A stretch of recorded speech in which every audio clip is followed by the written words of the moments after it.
Boa noite. No dia seguinte aos protestos contra o governo, a presidente Dilma Rousseff se reuniu com o vice Michel Temer, 12 ministros, além de líderes do governo, no Congresso, para avaliar o impacto das manifestações. Nós vamos a São Paulo falar com Renata Lopretti. Oi, Renata, boa noite. A análise do Planalto é que é preciso acabar com o clima de pessimismo, é isso? Boa noite, Grilo. Como se o problema fosse de clima, de meteorologia.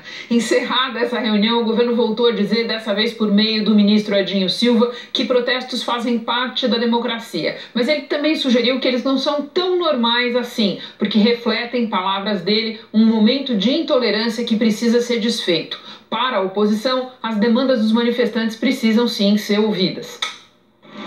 No dia seguinte das manifestações em mais de 200 cidades em todo o país, o Palácio do Planalto quebrou o silêncio. A reunião semanal de coordenação política foi longa. O ministro Edinho Silva foi cauteloso. Ao lado dos líderes do governo na Câmara e no Senado, disse que era preciso superar o clima de pessimismo no país. Independentemente do número de pessoas nas ruas, Edinho reconheceu a importância das manifestações e fez um apelo. É um momento difícil da vida brasileira e que nós temos que trabalhar para que a gente possa desfazer esse ambiente de intolerância, porque o Brasil, historicamente, sempre foi um país que conviveu com a diversidade religiosa, cultural, com a diversidade regional e com a diversidade política. Ao chegar à Câmara, o presidente Eduardo Cunha também comentou as manifestações de domingo. Sobre a possibilidade de pressão da oposição pelo impeachment, Cunha foi direto. Quem não está preparado para a pressão não ocupa cargo público, né? Mas o meu comportamento será o mesmo. A gente está tendo toda a cautela e todo o fundamento técnico para qualquer coisa que a gente vai fazer. Numa rede social, o ex-presidente Fernando Henrique disse que o governo Dilma é legal, mas é ilegítimo, e que se a presidente não for capaz do gesto de grandeza de renunciar ou admitir que errou, o país vai assistir à desarticulação crescente do governo e do Congresso, a golpes de lava-jato. Em São Paulo, o governador Geraldo Alckmin foi cuidadoso ao responder por que não participou das manifestações, como outros líderes do PSDB. Nós, governantes, a tarefa é garantir a segurança, a tranquilidade, não necessariamente participar. No fim da tarde, o procurador-geral da República, Rodrigo Janot, chegou ao Congresso para um encontro com o presidente do Senado, Renan Calheiros. Como é que vai ser essa conversa aí com o senador Renan? Institucional, né? Cercado por assessores, Janot escapou da imprensa e entrou na presidência pela porta lateral.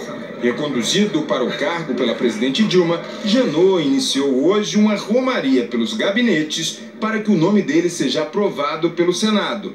Janot evitou a imprensa na saída.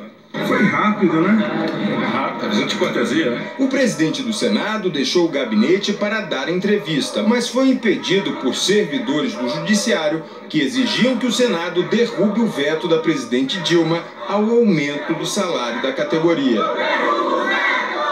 Renan recebeu a imprensa no gabinete, disse que o encontro com Janot foi institucional e negou que tenha conversado sobre a Operação Lava Jato. Não. A visita do procurador foi uma visita institucional. Renan disse ainda que é preciso ouvir as manifestações. É fundamentalmente hora de ouvir.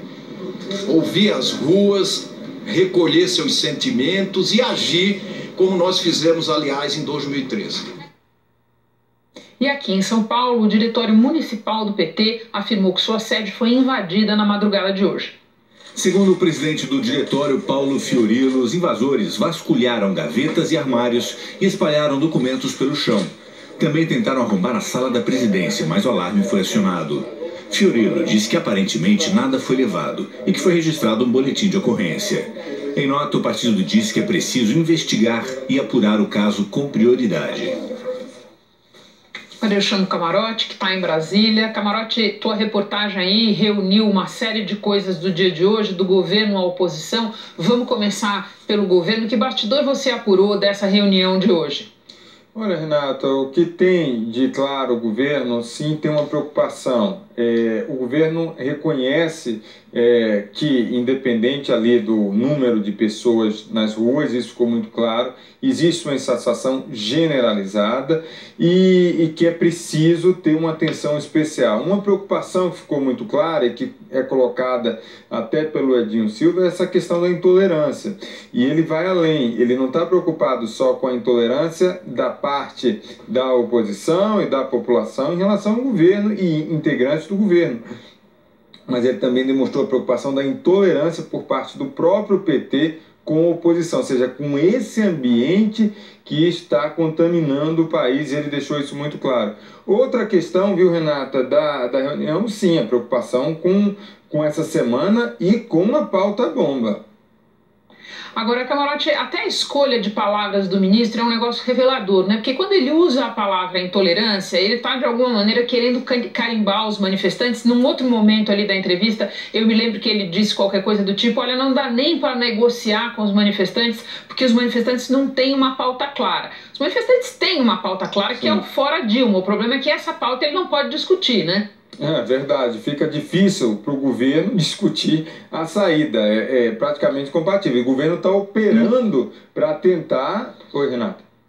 Mas você ia introduzir alguma coisa sobre a votações de amanhã, isso é importante. A presidente Dilma acabou, Renata, uma reunião nesse momento com o líder, um jantar com o líder do governo, Guimarães. Eu conversei agora com ele, Zé Guimarães, e os vice-líderes do governo, que o Guimarães chamou da tropa dele no Congresso. A presidente pediu uma avaliação do que estava acontecendo no Congresso, fez uma avaliação dos erros do primeiro semestre, uma estratégia para garantir a governabilidade e uma preocupação objetiva. Amanhã tem votação, foi colocada na pauta da Câmara, da mudança do índice de correção do FGTS, que isso sim, o governo está muito preocupado com isso e já tentar reverter isso na Câmara dos Deputados, que não é uma tarefa fácil para o governo.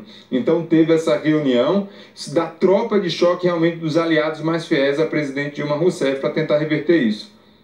Camarote, eu queria te dar um outro bastidor de uma reunião aqui em São Paulo, e a gente está informando isso em primeira mão no Jornal das 10. Teve uma reunião entre o ex-presidente Fernando Henrique, Aécio Neves e Geraldo Alckmin aqui em São Paulo, também para avaliar os acontecimentos de ontem e para afinar um pouco o discurso. A gente viu o Fernando Henrique fazendo esse texto aí de rede social para dizer que o gesto generoso da presidente seria renunciar. O Aécio Neves esteve na manifestação ontem e a gente viu na reportagem que o Geraldo Alckmin foi, inclusive, cobrado, por que não foi a manifestação e tal. E o que ficou claro nessa reunião entre os três é que as posições estão, de fato, muito diferentes. O Aécio Neves está, e o pessoal dele está numa posição de apostar que por um dos caminhos, ou o caminho do TCU ou o caminho do TSE, o governo caminha aí para uma situação em que ele pode enfrentar um processo de impeachment. O Fernando Henrique tem hoje uma avaliação de que, se o governo Dilma fosse interrompido, mais provavelmente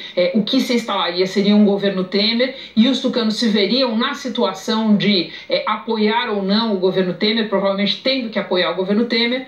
E o Geraldo Alckmin tem uma outra posição, que é de outros governadores também, não é só dele, outros governadores, inclusive do PSDB, porque ele não pode fazer campanha agora. Então a situação dele é diferente. O pessoal aqui de São Paulo gosta de lembrar, inclusive, que quando o Aécio Neves era governador em 2006 e o Geraldo Alckmin estava concorrendo à presidência, entre o primeiro e o segundo turno, o Aécio Neves sentou para conversar com o Lula, teve lá um encontro com ele. Verdade. Então são situações ali muito diferentes. E eles estão, só para você saber, aqui em São Paulo também teve reunião hoje e os reflexos dos protestos também estão batendo aí na oposição, Camarote. Por isso, Renata, e o que dá uma folga até para a presidente Dilma Rousseff é essa oposição batendo cabeça. Então, com posições, as principais lideranças, Serra trabalha de uma forma, o Alckmin de outra, o Fernando Henrique de outra, o Aécio de outra. Então, não há unidade de pensamento na oposição, o que acaba dando uma folga à presidente Dilma Rousseff para enfrentar esse momento de dificuldade que ela está tendo. E lembrando que é uma folga e totalmente sustentada pelo PMDB, né, Camarote? Isso. Mas enfim, a gente volta, você e eu, voltamos daqui a pouquinho para examinar as novas condenações da Operação Lava Jato. Grilo.